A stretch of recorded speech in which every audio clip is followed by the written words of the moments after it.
ఇప్పుడు అందరి దృష్టి దావోస్ పైనే ఉంది. ఎందుకంటే ఆంధ్రప్రదేశ్ ముఖ్యమంత్రి చంద్రబాబు నాయుడు, తెలంగాణ ముఖ్యమంత్రి రేవంత్ రెడ్డి ఇద్దరూ కూడా దావోస్‌లోనే ఉన్నారు. 2 రాష్ట్ర ప్రభుత్వాలు భారీ టీములతోటి పెట్టుబడుల సాధన కోసం దావోస్‌కు బయలుదేరి వెళ్ళిన విషయం తెలిసిందే. దావోస్‌లో పెట్టుబడుల కోసం 2 ప్రభుత్వాలు కూడా కోట్ల రూపాయల వ్యయం చేస్తున్నాయి. ఈ కోట్ల రూపాయల వ్యయం ద్వారా 2 రాష్ట్రాలకు ప్రయోజనం చేకూరితే అందరూ స్వాగతించాల్సిందే. కానీ తెలుగు రాష్ట్రాలకు చెందిన కంపెనీలతో ఒప్పందాలు చేసుకోవడానికి కోట్ల రూపాయలు ఖర్చు పెట్టి దావోస్ వెళ్లాల్సిన అవసరం ఉందా అన్న చర్చ సాగుతుంది.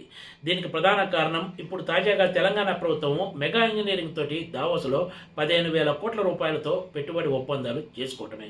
ఇదే మెగా ఇంజనీరింగ్తో హైదరాబాద్లో కూడా ఒప్పందాలు చేసుకోవచ్చు కదా అన్న చర్చ తెర మీదకి వస్తుంది. మెగా ఇంజనీరింగ్ కొత్తగా పంపుడు స్టోరేజ్ ప్రాజెక్టులతో పాటు వరల్డ్ క్లాస్ వెల్నెస్ తదితర ప్రాజెక్టులు చేపట్టబోతుంది. మొత్తం మీద తెలంగాణలో 15,000 కోట్ల రూపాయల పెట్టుబడులు పెట్టడానికి రాష్ట్ర ప్రభుత్వంతో ఒప్పందం చేసుకుంది. ఈ ఒప్పందం కార్యక్రమంలో తెలంగాణ పరిశ్రమలు, ఐటీ శాఖ మంత్రి దుద్దిల శ్రీధరబాబు, ప్రభుత్వ ప్రత్యేక ప్రధాన కార్యదర్శి జయేష్ రంజన్లు మాత్రమే ఈ అవగాహన ఒప్పందం ఫోటోలో కనిపించారు. ముఖ్యమంత్రి రేవంత్ రెడ్డి ఈ ఫోటోను స్కిప్ చేయడం వెనక కారణాలు ఏమై ఉంటాయన్న చర్చ సాగుతుంది. ఎందుకంటే మెగా ఇంజనీరింగ్పై గతంలో ప్రస్తుతం ముఖ్యమంత్రిగా ఉన్న రేవంత్ రెడ్డి తీవ్ర విమర్శలు చేశారు. ముఖ్యంగా కాళేశ్వరం ప్రాజెక్టులో ఈ కంపెనీ 1,000 కోట్ల రూపాయలు దోచుకుందంటూ ఆరోపించిన సంగతి తెలిసిందే. ఏ కంపెనీపై అయితే రేవంత్ రెడ్డి తీవ్ర విమర్శలు చేశారో తాను అధికారంలోకి వచ్చాక అదే కంపెనీకి 1,000 కోట్ల రూపాయల ప్రాజెక్టులు అప్పగిస్తూ వస్తున్నారు. ఇప్పుడు దావోస్లో కూడా ఏకంగా 15,000 కోట్ల రూపాయల పెట్టుబడి ఒప్పందాలపై సంతకాలు జరిగాయి. కానీ ఎక్కడా కూడా ఈ ఒప్పందం సమయంలో ఫోటోల్లో ముఖ్యమంత్రి రేవంత్ రెడ్డి కనిపించకపోవడం హాట్ టాపిక్గా మారిందనే చెప్పాలి. మెగా ఇంజనీరింగ్తో పాటు హైదరాబాద్కి చెందిన మరో కంపెనీ స్కై రూట్ ఏరోస్పేస్తో కూడా తెలంగాణ సర్కార్ ఎంఓయూ చేసుకుంది. ఈ కంపెనీ 500 కోట్ల రూపాయల పెట్టుబడితో రాష్ట్రంలో ఇంటిగ్రేటెడ్ రాకెట్ తయారీ, ఇంటిగ్రేషన్ టెస్టింగ్ యూనిట్లను ఏర్పాటు చేయబోతోంది. వీటితో పాటు యూనిలీవర్తో కూడా తెలంగాణ సర్కార్ ఎంఓయూ చేసుకుంది. ఎఫ్ఎంసీజీ రంగంలో అతిపెద్ద కంపెనీల్లో ఒకటైన యూనిలీవర్ తెలంగాణలో కొత్తగా పెట్టుబడులు పెట్టడానికి అంగీకరించింది. ఈ కంపెనీతో దావోస్లో ఒప్పందం అంటే అర్థం చేసుకోదగిందే.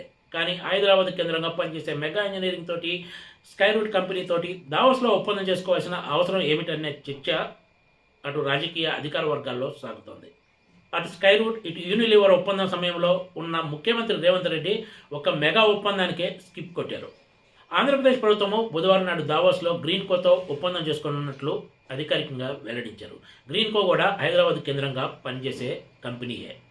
ఈ కంపెనీతో ఒప్పందానికి ఇంతమంది భారీ టీం తోటి ఆంధ్రప్రదేశ్ ముఖ్యమంత్రి చంద్రబాబు నాయుడు దావోస్కు వెళ్లాల్సిన అవసరం ఉందా అన్న చర్చ కూడా సాగుతోంది. ఆంధ్రప్రదేశ్తో పోలిస్తే ఇప్పటివరకు పెట్టుబడుల సాధన విషయంలో తెలంగాణనే ముందు వరుసలో ఉందని చెప్పాలి. దావోస్ సమావేశాలు జనవరి 24తో ముగియనున్నాయి.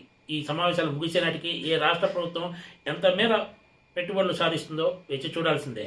విదేశీ కంపెనీలతోటి, దేశంలోని ఇతర రాష్ట్రాల కంపెనీలతోటి ఒప్పందాలు చేసుకున్నారు దావోస్లో అంటే కొంతలో కొంత అర్థం చేసుకోవచ్చు.